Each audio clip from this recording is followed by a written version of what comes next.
తారీఖు రోజున గోవా రాష్ట్రంలో జాతీయ ఓబీసీ మహాసభ 10వ మహాసభ గోవాలో జరుగుతుంది. ఈ ఓబీసీ మహాసభకు 29 రాష్ట్రాల నుండి దాదాపుగా 10,000 మంది బీసీ డెలిగేట్స్ ఆ మహాసభకు రావడం జరుగుతుంది.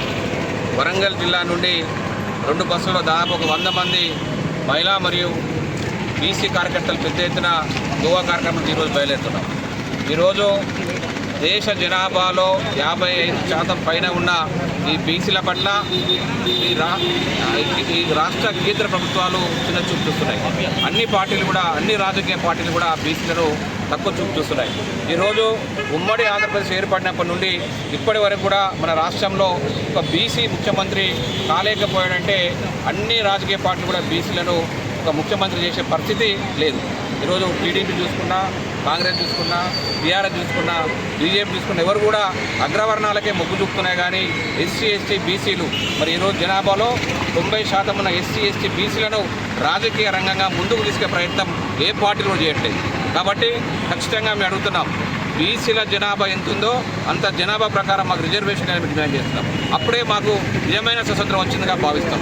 ఈరోజు 56% అని మన తెలంగాణలో ఈ కాంగ్రెస్ ప్రభుత్వం 56% అని చెప్పి ఈ జనాభా లెక్కల ప్రకారం చెప్పింది. మరి ఆ జనాభా లెక్కలకు అనుకూలంగా ఈరోజు రాష్ట్రంలో విద్యా ఉద్యోగ రాజకీయ స్థానిక సంస్థల ఎన్నికల్లో 42% రిజర్వేషన్ ఇవ్వాలని అసెంబ్లీలో బిల్లు పెట్టి ప్రవేశపెట్టి 3 నెలలు కావాల్సినా కూడా కేంద్ర ప్రభుత్వం నిర్లక్ష్యం వహించింది. కాబట్టి తక్షణమే ఈ కేంద్ర ప్రభుత్వం, కేంద్రంలో బీజేపీ ప్రభుత్వం తక్షణమే మన రాష్ట్రంలో స్థానిక సంస్థలో విద్యా ఉద్యోగ రంగాల్లో 42% రిజర్వేషన్ అని చెప్పి డిమాండ్ చేస్తున్నాం. ఇలాంటి అనేక డిమాండ్ల మీద చట్టసభల్లో బీసీలకు 50% రిజర్వేషన్ ఇవ్వాలి, కేంద్రంలో బీసీలకు మంత్రిత్వ శాఖ ఇవ్వాలి, బీసీలకు మహిళా సబ్ కోటా ఇవ్వాలి.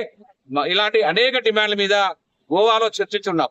కాబట్టి గోవా కేంద్రంగా దాదాపు 10,000 మంది అన్ని రాష్ట్రాలకు వెళ్ళి వచ్చిన కార్యకర్తల ఆధ్వర్యంలో మా డిమాండ్లను ఈ కేంద్ర ప్రభుత్వాలకు మేము తీసుకెళ్లి ఖచ్చితంగా సాధించే విధంగా ప్రయత్నం చేస్తాం.